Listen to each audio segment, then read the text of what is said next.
4절에서 6절까지 332페이지 신약성경 데살로니가전서 5장 4절에서 6절까지 같이 읽겠습니다. 형제들아 너희는 어둠에 있지 아니하매 그날이 도둑같이 너희에게 임하지 못하리니 너희는 다 빛의 아들이요 낮의 아들이라. 우리가 밤이나 어둠에 속하지 아니하나니 그러므로 우리는 다른 이들과 같이 자지 말고 오직 깨어 정신을 차릴지니라. 아멘.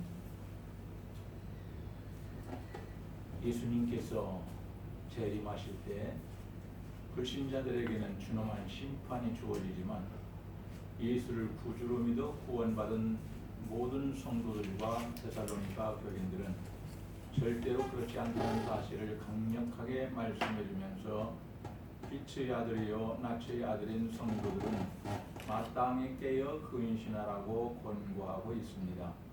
우리가 함께 읽은 본문 말씀은 예수님께서 어느 시기에 재림하실 것인지는 어두움에 취해 있는 사람들에게는 호련히 닥치게 될 것이지만 그날을 사모하며 기다리는 준비하는 하나님을 믿는 성도들에게는 이미 그날의 여명이 밝은 것과 같은 것이라고 말할 수 있습니다. 주님께서 호령과 천사장의 소리와 하나님의 나팔 소리로 친히 하늘로 쫓아 강림하실 것을 믿고 고대하던 성도들에게는 그날이 비밀일 수가 없다고 말할 수 있습니다. 데살로니가전서 4장 16절을 보면 그렇습니다. 다만 그날을 대망하지 않은 채 노아의 때와 같이 시집가고 장가가고 먹고 마시는 자에게는 그날이 호련히 닥칠 것이요 심판의 날이 될 것입니다. 왜냐하면 그들은 스스로 어두움에 있어 때와 시기를 분별하지 못하기 때문에 그렇습니다. 첫째, 성도들은 모두가 빛의 자녀들이라고 말합니다. 이것들을 증거하신 이가 가라사대 내가 진실로 속히 오리라 하시거늘 아멘. 주 예수여 어서 오시옵소서. 요한계시록 22장 20절에 있는 말씀입니다. 빛의 아들이라는 것은 성도의 다른 이름입니다. 하나님은 어두움이 조금도 없는 분이시고 그러니까 빛의 하나님이십니다. 그 아들 예수 그리스도는 빛이심으로 이렇게 말씀합니다. 우리가 예수 그리스도 안에서 하나님의 자녀가 된 성도는 빛의 아들이라고 말씀해주고 있는 것입니다. 그래서 성경은 성도들을 가리켜서 빛이라고 하는 말씀을 거듭 강조하고 있습니다. 예수님께서는 직접 나는 세상의 빛이니 나를 따르는 자는 어두움에 다니지 아니하고 생명의 빛을 얻으리라고 하셨습니다. 과거의 성도들은 세상과 다를 바 없는 어둠이었습니다. 그러나 빛 대신 예수 그리스도를 만남으로써 빛이 되었고 빛의 자녀가 되었습니다. 바울 사도는 이런 일을 매우 강렬하게 경험한 대표적인 인물이었습니다. 과거에는 어두움에 머물러 있었지만 자신이 어두움 가운데 있다는 것도 깨닫지 못할 정도로 어두움에 있었습니다. 그때 예수님께서는 태양빛보다도 더 강렬한 빛으로 그에게 다가오셨습니다. 빛 대신 빛을 비치는 빛 대신 예수 그리스도에 의해서 사로잡힌 것입니다. 이후로 그는 빛의 자녀가 되었고 충실한 빛의 전달자, 다시 말하면 예수님을 전하고 말씀을 전하는 사람이 되었습니다. 둘째로 빛의 자녀들인 성도들은 모두가 깨어 있습니다. 마태복음 24장 42절에서 43절에 있는 말씀을 보게 되면 그러므로 깨어 있으라. 어느 날에 너희 주가 임할는지 너희는 알지 못함이니라고 해서 성도들을 빛의 아들이라고 칭찬하면서 그러므로 우리는 다른 이들과 같이 자지 말고 오직 깨어 근신할지니라고 말씀하고 있습니다. 이 말씀은 영적인 각성을 촉구하는 것입니다. 주의 재림을 기다리라는 뜻입니다. 말하자면 이 세상을 살아가면서 밤낮 믿음의 잠을 자지 말고 깨어서 기도만 하라는 뜻도 아니요 영적 침체에서 벗어나 활발하게 복음을 전하고 주께서 또 원하시는 일을 하라는 것입니다. 같은 생리적인 현상에서 잠을 자지 않고 살 사람은 없습니다. 그런데도 성경은 자주 자지 말고 깨어 있으라고 권면합니다. 우리 모두의 영적 각성을 촉구하는 말씀입니다. 말세가 다가오면 영적인 침체는 보편적인 현상이 됩니다. 따라서 성도에게는 더욱 영적인 각성이 요구되는 것입니다. 예민한 영적 감수성이 빛의 자녀들에게는 있어야 합니다.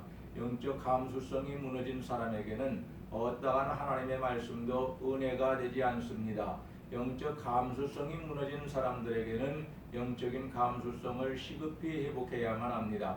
그러나 영적 감수성이 예민해진 사람에게는 책망의 말씀이라도 은혜로 받아들이고 순교를 요구한다 할지라도 아멘으로 받아들이게 됩니다. 셋째, 빛의 자녀들에게는 행동하는 특징이 있는데 그것은 선행입니다. 빛의 열매는 모든 착함과 의로움과 진실함에 있느니라고 했습니다. 빛의 자녀가 된 바울의 행동 강령이 된 하나님이 기뻐하는 뜻이라고 했습니다. 바울은 하나님의 기뻐하신 뜻을 삶의 목표로 삼고 그에 따라서 살았습니다. 그는 하나님의 뜻이라면 하기 싫어도 기꺼이 했고 하나님의 뜻이 아니라면 자신이 원하는 일이라도 포기했습니다. 따라서 그의 모든 행실은 신과 의와 진실로 나타났습니다. 오늘날 빛의 아들된 성도들 삶 역시 이해해야 합니다. 이 세상의 잠자는 자들과 같이 악행을 일삼아서는 안 됩니다. 또한 그런 사람들과 구분이 안 가서도 안 되는 것입니다. 진실하고 의롭고 착한 행실을 통해서 그들과 뚜렷하게 구분이 되어야만 합니다. 지나치게 종교적인 사람들인 사람들일수록 세상과 분리됨으로써 구분합니다. 이거 잘못된 겁니다. 왜 세상과 분리되는 것입니까? 세상 안에서 사는 것이고 세상 안에 있는 사람들을 전도하는 것이고 그렇게 하는 것인데 왜 세상에서 분리돼서 어디 가서 산다는 말입니까? 그러니 그건 잘못된 겁니다. 그러나 참된 신앙인은 참된 신앙을 가진 사람은 종교적인 분리를 통해서 다시 말하면 세상과 구별되는 것이 아니라 진짜 종교와 거짓 종교를 구별해서 믿음으로 행하는 신행과 진실함을 통해서 구분이 됩니다. 스스로 구별되려는 노력을 통해서가 아니라 성실히 주의 말씀을 따름으로써 자연적으로 구분이 되는 것입니다. 빛의 자녀로서 성도가 세상에서 비추어야 할 빛은 선행임을 명심해야 합니다. 복음의 빛, 선행의 빛이 뒷받침되어지지 않는다면 오히려 그 빛이 가려진다는 사실을 명심해야 합니다. 바울은 복음의 빛과 함께 선행의 빛을 비춤으로써 많은 선교의 성과를 올릴 수 있었습니다. 선행은 복음 전달의 좋은 방법 중의 하나입니다.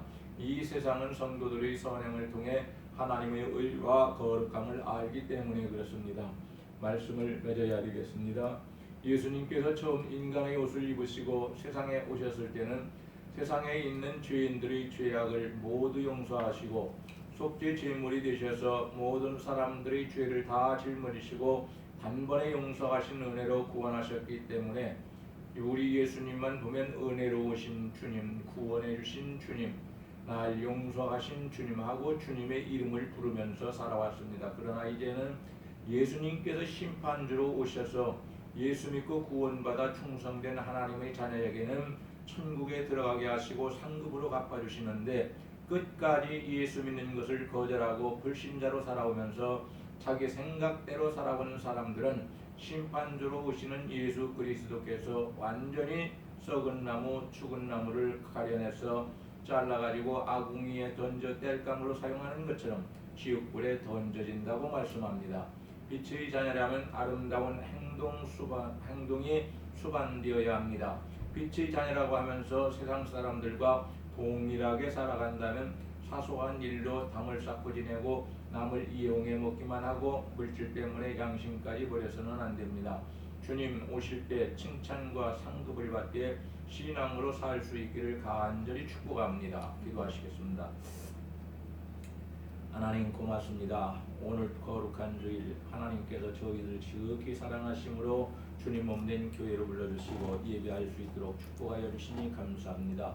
우리가 가지고 있는 모든 죄와 허물을 용서하시고 정결케 하심을 깨끗게 하셔서 하나님께서 받으시는 자가 되게 하시고 하나님을 영화롭게 하는 자가 되게 하시며 하나님께서 주시는 은혜와 축복을 받을 수 있는 깨끗한 그릇이 되게 하시고 우리가 날마다 기도하고 말씀을 듣고 순종함으로 하나님께 충성된 종이 되게 하셔서 하나님 앞에 섰을 때에 잘했다 칭찬과 함께 상급을 받는 복된 자녀들 다 되게 하여 주옵소서. 우리 교회에 속한 귀한 성도들을 기억하여 주시기를 원합니다. 지금 아픔으로 인해서 고통 중에도 교회 나오는 자녀들이 있고 나오지 못하는 자녀들이 있습니다. 코로나 때문에 온 가족이 코로나에 걸려서 나오고 싶어도 나오지 못하는 자녀들이 있습니다. 하나님, 이 자녀들의 아픈 것을 기억하여 주시어서 치료하여 주시기를 원합니다. 아버지 하나님여, 병원에서는 고칠 수 없다고 말합니다. 아버지 하나님여, 이 코로나를 아버지 하나님 꼭 불쌍히 여겨주셔서 이 사랑하는 자녀들에게서 고쳐주시기를 원하고 멀리 떠나게 하여 주시기를 원합니다. 김현필 집사, 아버지 하나님 민영 집사, 그리고 아버지 예원이, 예정이 아버지의 불쌍히 여기셔서 이들을 괴롭게 하는 모든 아버지 하나님 코로나 오미크론이 완전히 사라지게 하시고 건강을 회복하여 주님 없는 교회 나오며 직장에 나갈 수 있는 귀한 은총을 허락하여 주옵소서. 오늘도 아파서 나오지 못하기 때문에 괴로워하는 자녀들을 기억하시옵소서. 있는 곳에서 하나님께 예배할 수 있도록 은혜를 베풀어 주시고 할 수 있는 최선의 것만 다하고 그리고 더 이상 다른 것 때문에 괴로워하지 않을 수 있도록 하나님께서 그들을 주장하여 주시기를 원하고 간절히 기도합니다. 아버지 하나님이여, 다쳤으면서도 불구하고 아프신 중에도 불구하고 주님 몸된 교회에 아린 목숨을 걸고 찾아 나오는 우리 곽 집사님을 기억하여 주옵소서. 하나님 치료하여 주시기를 원합니다. 힘주시고 강건하게 만들어 주시기를 원합니다. 주님 몸된 교회 나올 때에 아버지 하나님이 우리 신권사님도 회복하여 주셔서 함께 나올 수 있도록 도와주시고 아버지 항상 아버지 하나님 자동차로 인하여 아버지 교회에 모시고 나오는 우리 곽권사님을 기억하여 주셔서 그 가정이 복이 되게 하여 주시고 잘되게 하시며 아들들이 잘되게 하시고 온 가족들이 예수 믿고 구원받게 하여 주시고 그리고 아버지 하나님 우리 교회를 돕는 모든 자녀들 위해 하나님의 넘치는 은혜와 축복으로 같이하여 주시옵소서. 우리 구주 예수님의 이름으로 기도하옵나이다. 아멘.